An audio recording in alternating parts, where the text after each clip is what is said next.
my last match was when I wrestled The Rock, and it was like, it wasn't horrible, but it wasn't good. It could have been so much better, but I had a bad day that day, boy. Wrecked my Corvette, man, and going to the airport. And I changed my flight from that Sunday, so I knew that was it, man.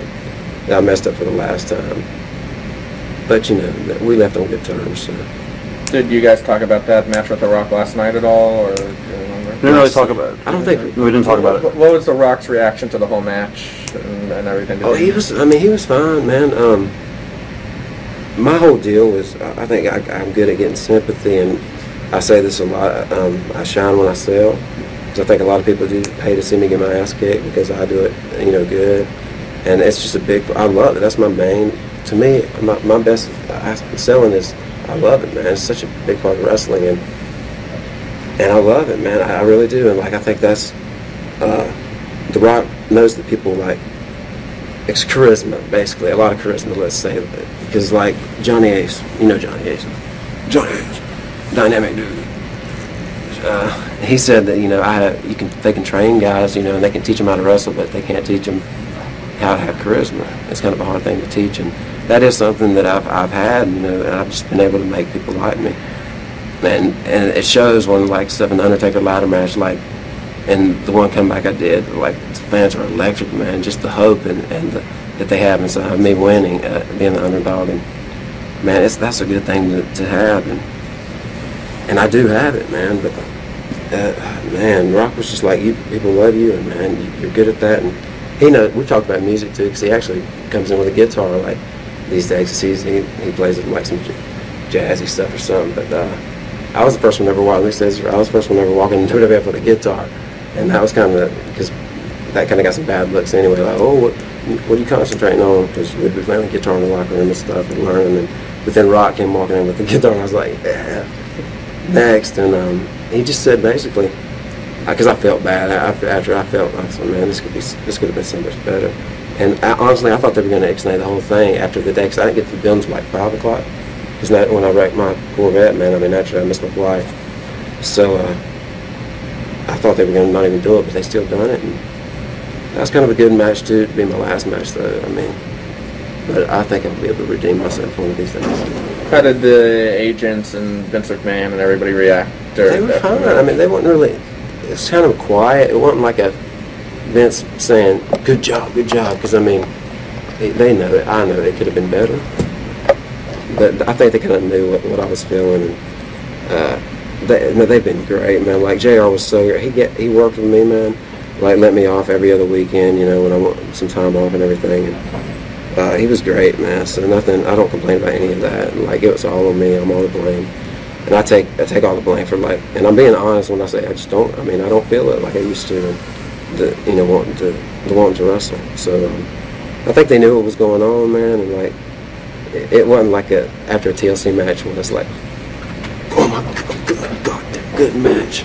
You know, it was kind of like, thank you. And that was it.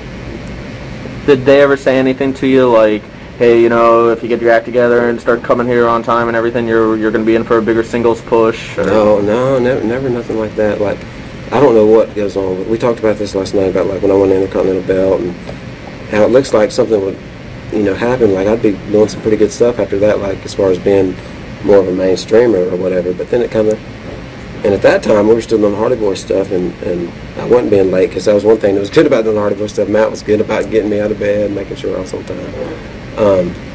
But yeah, it's like trying to figure out the stars, man. I'll never understand it, why they do the things they do, and like what it takes to, you know, be a mainstreamer. Because this is man, we talked about this too. I think the Stone Cold Steve Austin, the Triple H matches, and man, we were so excited that was going to be a long, carried out, you know, feud. Nothing, man, and we don't know if it was Stone Cold that said something like, "Oh, you wouldn't work the boys ain't ready," or we don't know if Triple H said they ain't ready. We don't know what, you know. It's hard. You can't know. There's no way to know. But the matches were great, and people enjoyed it, man. Is it that kind of frustrating stuff that killed your passion? I think that's a lot of it, man. And I would present like a lot of crazy like spots that people like wouldn't even take the time to listen to, man. Like, and that kind of that gets real when you take the time to really brainstorm and like want to do something different, man. and then it feels kind of good when you think of something, oh, that could work, and then you go tell the Dudleys and Edge and Christian, and then it's like, that's crazy. You know, that was a big part of, like, that was very frustrating. Now, is there anybody out there that you want to say anything about? I would like to say something about, ow! I read something that said Sting liked or enjoyed watching me and RVD, and that was great, just because I was such a fan of him in the past, and he was such a, influence and role model for me. And I was a combo between the Ultimate Warrior and Sting when I was in the TWF, that trampoline bullshit that we were doing in our backyard. And that he was a big, he was a part of motivation that made me, want to do this. And I would just like to say, thank you, Sting. Ow! Memories of your ladder match with The Undertaker on Raw. Man, that was a big confidence booster in me as a single guy. I was like, there was a point in that match whenever I made a comeback on him, and the fans were so, man, you could just feel them. I could feel them with me, and the agents, like, they always say, like, after that match, anytime if they wouldn't feel like my comeback was that good, you got to do it like you did with the Taker. But I said, there's one problem with that. I wasn't in the ring with Taker.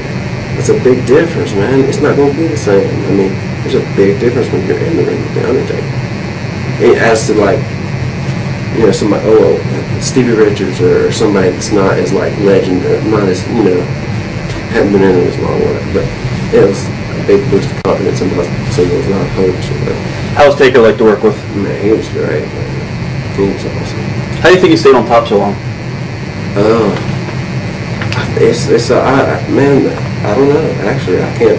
I've always, luck is what's got me by. Like, I've been lucky, man, in life. I've been lucky I've lived off luck, man, and I mean, I think I kind of deserve that with doing things like, this might sound a little weird, but I would never, in airports or whatever, like, you would never see me take an escalator. I would always take the steps. Like, I wanted to take the steps. I try to do that all the time as much as I can, just out of respect for people that have been paralyzed, and for the fear that I have of, when I wrestle, of getting paralyzed like this happened.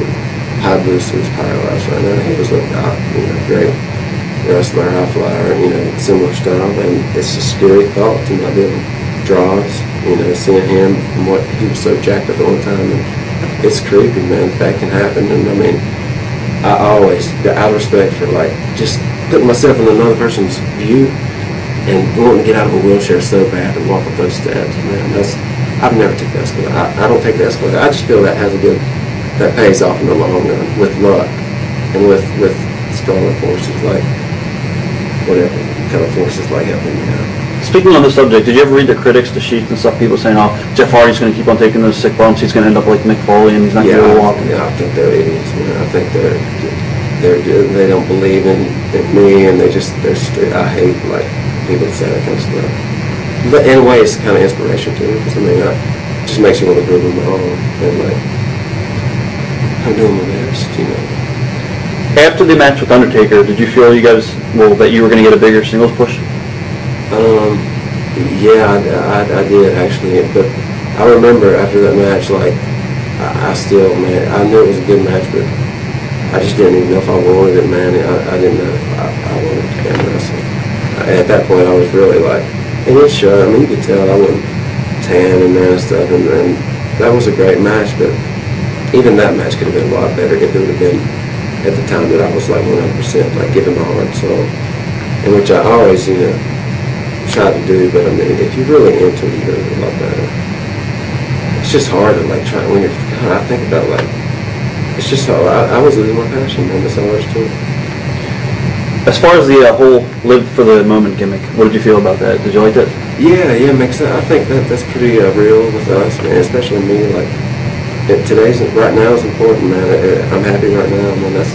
I'm thankful, man. And God, I don't have cancer. I don't have a disease. I feel pretty good, I'm always thankful for my life, man. And every minute is like, I don't live by the minute, but I do live by the moment. And the moments don't have a length on them, I guess, but it's probably like a pretty short period of time, like, I guess, or something. But yeah, I totally feel that and believe that. What did you think of being put in WWE's hardcore division? I liked it. I always dug the hardcore matches because I felt they were easier. Like, in terms of like just doing a cool spot and having. It was a lot easier to be creative with objects, you know, like, and yeah, I love hardcore matches.